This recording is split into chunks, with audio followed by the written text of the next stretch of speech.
చండాలం ఏ రోజు చూసిన వాళ్ళం కాదు. చాలా చండాలంగా ఉన్నది. అదే అదే ఎప్పుడు లేదు కదా ఇక్కడ ఇట్లా. ఎప్పుడూ లేదు. మసీదులు పోవాలా, దర్గాలు పోయే వాళ్ళు ఉన్నారు. ఇంత గలీజ్ మార్కెట్ అసలు ఇట్లా చూడు, ఇది చూడండి మీరు. ఆడ చూడు చెత్త బండి అంటే అదే ఇంత చండాలమా. ట్రాఫిక్ కూడా ఇదవుతా ఉంది. ఇక చాలా ఇంత వాసన వస్తుందో మీరే గమనించండి.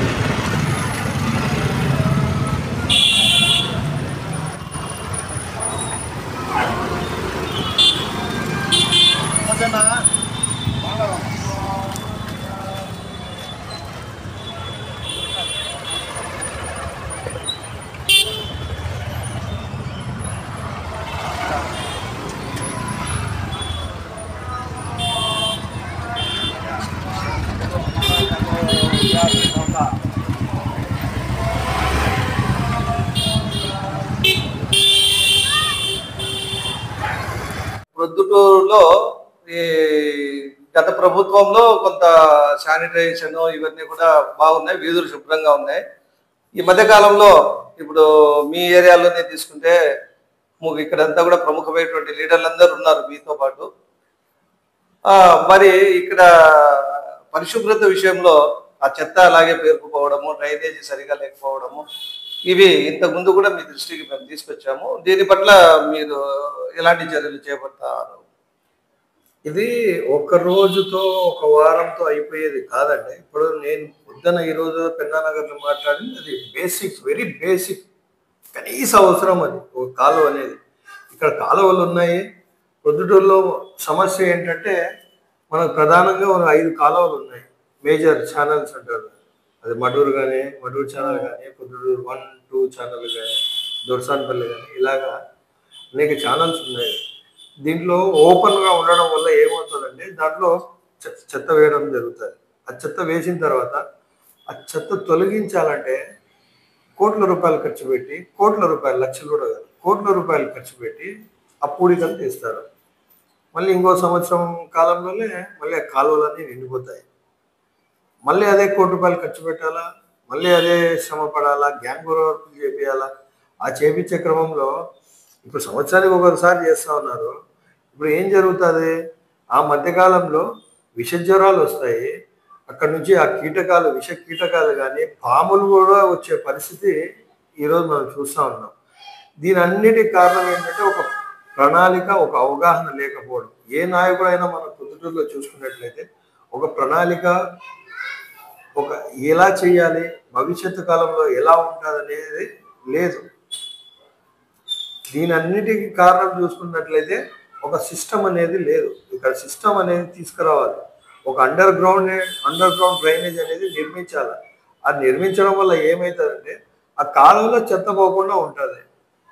అప్పుడు ఎలాంటి దుర్వాసన ఉండదు, ఆ దోమలు ఉండవు, ఆ చెత్తలో నుండి వచ్చే ఆ దోమలు కానీ, విష కీటకాలు కానీ ఇవన్నీ ఉండవు. సో దీని అన్నిటికి కారణం ఒకటే, అలసత్వం.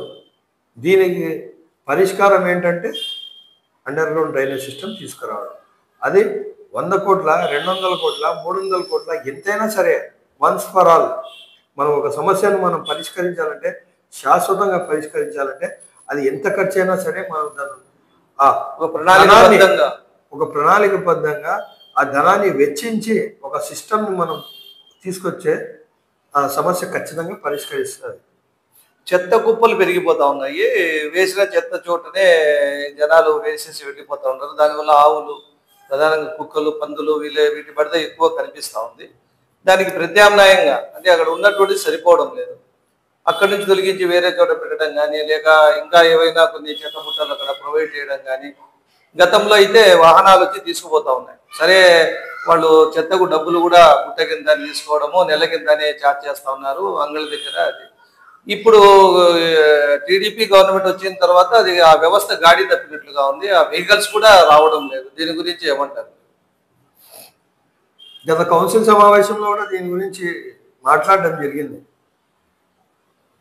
చెత్త పన్ను వేస్తున్నాడు, చెత్త ప్రభుత్వం అని చెప్పి విమర్శించిన ఆ రోజు టీడీపీ నాయకులు చెత్త పన్ను లేకుండా చేస్తాం టీడీపీ ప్రభుత్వం అని చెప్పిన తర్వాత, గెలిచిన తర్వాత చెత్త సేకరించే బండ్లే లేవు.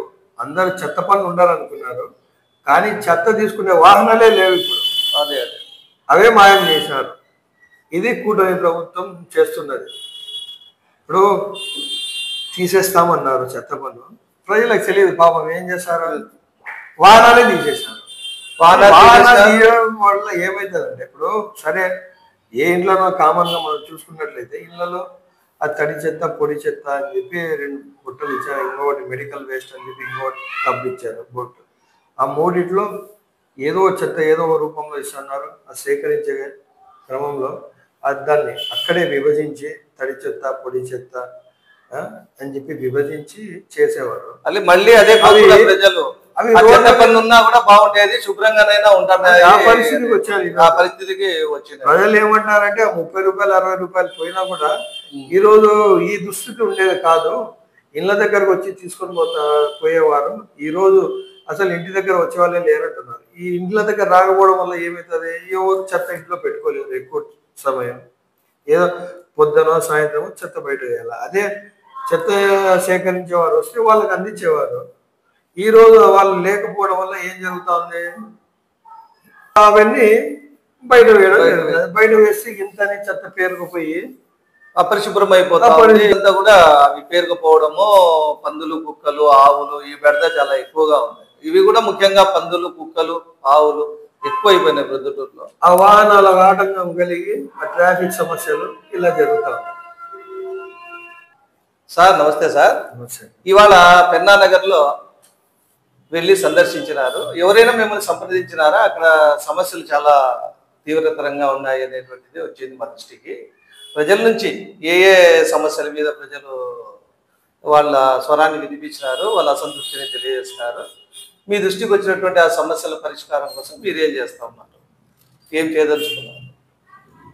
గత 15-20 రోజుల నుంచి అక్కడ నుంచి ఫిర్యాదులు వస్తున్నాయి. కాంగ్రెస్ పార్టీకి సంబంధించిన నాయకులు కానీ కార్యకర్తలు కానీ అక్కడ మనకు సంబంధించిన వాళ్ళు ఉన్నారు. అక్కడ వారి దృష్టికి ప్రజలు తీసుకొచ్చారట. రెండు పార్టీలు కూడా, అటు టీడీపీ కానీ ఇటు వైసీపీ కానీ ఎవరు కూడా ప్రజల సమస్యల గురించి పట్టించుకునేవారు లేరు. మీరన్నా ఏమైనా సాయం చేస్తారా అని చెప్పి వాళ్ళు మా కార్యకర్తలు అడగటం జరిగింది. సో దాని మీద కొంచెం గ్రౌండ్ వర్క్ చేసి అక్కడ ఏం సమస్యలు ఉన్నాయి ఏం చేయడం అని చెప్పేసి మా టీం కూడా అక్కడ పోయి పరిశీలించడం జరిగింది. ఏం జరుగుతుంది అక్కడ పరిస్థితి ఎంత దౌర్భాగ్యంగా దయనీయంగా ఉందంటే, అక్కడ మరీ దారుణమైంది. అసలు నడి రోడ్ల మధ్యలో కాలువలు, డ్రైనేజీ ఉన్నాయి, రోడ్లు సరిగ్గా లేవు. నడి రోడ్ల మీద కాలువలు వేసి ఆ కాలువల ద్వారా ఈ మురుగునీరు కానీ అలాగే వేస్ట్ వాటర్, ఇంట్లో వాడే ప్రతి వేస్ట్ వాటర్ కూడా రోడ్ల మధ్యలో పారుతూ ఉంటే అక్కడ పెద్దలు పిల్లలు వృద్ధులు అక్కడంతా అక్కడ ఆ నీళ్ళలో నుంచి తిరుగుతూ ఉన్నారు. దీనివల్ల వాళ్ళకు ఎన్ని సమస్యలు వస్తాయి, ఆరోగ్య సమస్యలు, ఎన్ని ఆరోగ్య సమస్యలు, విష జ్వరాలు కానీ టైఫాయిడ్ కానీ డెంగ్యూ కానీ ఇలాంటి ఎన్ని సమస్యలు ఎన్ని రోగాలు వచ్చే ప్రమాదం. చిన్నపాటి వర్షానికే మొత్తం అంతా కూడా వీధులు జలమయం అయిపోతాయి ఆ ప్రాంతంలో. ప్రధానంగా అంటే ఎంటర్ అయ్యేటప్పుడు కొంత బాగానే ఉంది కానీ లోపలికి పోయే కొద్దీ అలాంటి వాతావరణం కనిపిస్తుంది. ఎక్కడ లేదు కదా. కనీసం కాలువలో అంటే అది వర్షం పడిన 1 గంటకో 2 గంటల కన్నా నీళ్లు బయట ప్రవహించే అక్కడ పరిస్థితి ఉంటుంది. కానీ ఇక్కడ అసలు కాలువనే లేదు. ఇళ్ళ మధ్యలో వేస్ట్ వాటర్. అక్కడ ఎంత అసలు చూస్తే ఎంత బాధేస్తారంటే అంత బాధేస్తుంది. పరిస్థితి ఎట్లుందంటే వీళ్ళు అసలు ఈ రాజకీయ నాయకులు, ఇప్పుడు ఉండబడిన రాజకీయ నాయకులు కనీసం వాళ్ళను మనుషుల్లా కూడా గుర్తించట్లేదు. అది కదా, ఇప్పుడు ఎవరన్నా ఒక నాయకుడు అనేవాడు వాళ్ళ ఇంటి ఎదురుగా ఇలాంటి రోడ్లు ఉంటాయా చెప్పండి మీరే. సో వాళ్ళకి అలాంటి పరిస్థితి లేనప్పుడు ప్రజలకు ఎందుకు అలాంటి పరిస్థితి కల్పిస్తున్నారు? ఏం ఫండ్స్ లేవా ఏమన్నా?